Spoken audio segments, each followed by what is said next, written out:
வணக்கம் சகோ, இது உங்கள் டிஎஃப் தமிழ் மூவி டைம். இன்னைக்கு வால் டு வால் அப்படிங்கிற ஒரு கொரியன் படத்தை பற்றி தான் பார்க்க போகிறோம். ஃபர்ஸ்ட் வால் டு வால் அப்படிங்கிற இந்த கொரியன் படத்துடைய கதை என்னன்னு பார்த்துடலாம். நம்ம ஹீரோ ஐடி ஃபீல்டில் வேலை பார்க்குறாரு. டார்கெட்டு, மேனேஜர் தொந்தரவு அப்படின்னு எல்லாத்தையும் சகிச்சுக்கிட்டு தான் இது வரைக்கும் கஷ்டப்பட்டு சேர்த்து வச்ச காசில் ஹீரோ அவருக்குன்னு சொந்தமாக ஒரு அப்பார்ட்மெண்ட் வீடு வாங்கணும் அப்படின்னு முயற்சி பண்ணுறாரு.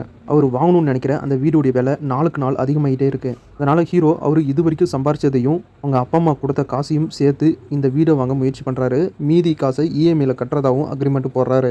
எப்படியோ ஒன்று நம்ம நினச்ச மாதிரி நம்ம கனவு வீடை வாங்கிட்டோம், அடுத்து ரொம்ப ஹார்ட் ஒர்க் பண்ணி எப்படியாச்சும் இந்த கடனை கழிச்சே ஆகணும் அப்படின்னு அந்த வேலையில் ஈடுபட்டு இருக்காரு. டெய்லியும் காலையிலானா ஐடி ஃபீல்டில் மேனேஜர் தொந்தரவோட பயங்கரமான ஹார்ட் ஒர்க் பண்ணி வேலை செஞ்சுட்ருக்காரு. நைட்டில் ஃபுட் டெலிவரி பண்ணுற வேலை அப்படின்னு அதுவும் ஒரு பக்கம் செஞ்சுட்ருக்காரு. டோட்டலாக நிம்மதியாக தூங்குறதுக்கு கூட கேப் விடாமல் காலையில் சாயந்தரம் நைட்டு அப்படின்னு பயங்கரமான ஹார்ட் ஒர்க் பண்ணி வேலை செஞ்சு பணத்தை சம்பாரித்து கடனை கழிச்சு நம்ம வீடை நம்மக்கிட்டே வச்சுக்கணும் அப்படின்னு ஆசைப்படுறாரு நம்ம ஹீரோ. இப்படி ஒரு உழைப்பாளியாக இருக்கிற நம்ம ஹீரோ டெய்லியும் ஓடி ஆடி வேலை செஞ்சுட்டு நைட்டில் ஏதோ கிடைக்கிற கொஞ்ச நேரத்தில் லைட்டாக கண்ணை சந்து அப்படியே தூங்கலாம் அப்படின்னு நினைக்கிறாரு. ஆனால் அவரால் தூங்க முடியல. தூக்கம் தூங்குறாரு. ஆனால் அவர் தூக்கத்தை திடீர்னு யாரோ பயங்கரமான சத்தம்லாம் போட்டு அவரை தூங்கிடாமல் பண்ணிடுறாங்க. ஏதோ ஒரு நாள் இந்த மாதிரி சத்தம் போட்டு அவரை தூங்கிடாமல் பண்ணால் பரவாயில்ல, டெய்லியும் அவர் ஆடி ஓடி ஓஞ்சி போய் கொஞ்சம் நேரம் தூங்கலான்னு வரப்போ திடீர்னு நைட்டில் இந்த மாதிரி சத்தம் போட்டு தூங்கிடாமல் பண்ணிடுறாங்க. நிம்மதியாக இருக்கலான்னு தாண்டா சொந்த வீடு வாங்கி இங்கே வந்தேன், ஏன்டா இப்படி தூங்க விடாமல் பண்ணுறீங்க அப்படின்னு டென்ஷன் ஆகிற அளவுக்கு ஹீரோவுக்கு இந்த சம்பவம் நடக்குது. இதுக்கெல்லாம் யார் காரணம்? எங்கேருந்து இந்த சத்தம் கேட்குது? என் வீட்டுக்கு மட்டும்தான் கேட்குதா, இல்லை இந்த அடுக்குமாடி குடியிருப்பில் இருக்கிற எல்லார் வீட்டுக்குமே இந்த சத்தம் கேட்குதா அப்படின்னு ஹீரோ ரொம்ப தீவிரமாக விசாரிக்க ஆரம்பிக்கிறாரு.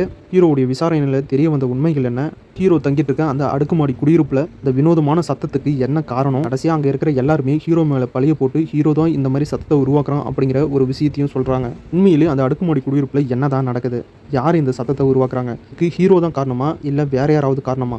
கடைசியாக நம்ம ஹீரோ இதுக்கான உண்மையெல்லாம் கண்டுபிடிச்சி அவருடைய வீட்டில் அவர் நிம்மதியாக தூங்கினாரா இல்லையா அப்படிங்கிற இந்த எல்லா கேள்விக்கான பதிலையும் இந்த படத்தை பார்த்து நீங்களே தெரிஞ்சுக்கங்க.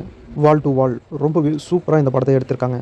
படம் ஸ்டார்டிங்லேருந்து எண்டு வரைக்கும் ரொம்பவே சூப்பராக கூட்டிகிட்டு போயிருக்காங்க. படத்தில் வர அந்த சஸ்பென்ஸ் சீன்லாம் ரொம்பவே சூப்பராக இருக்குது. ஹீரோவுடைய பர்ஃபார்மன்ஸு ரொம்ப சூப்பராக செம்மையாக பண்ணியிருக்காரு.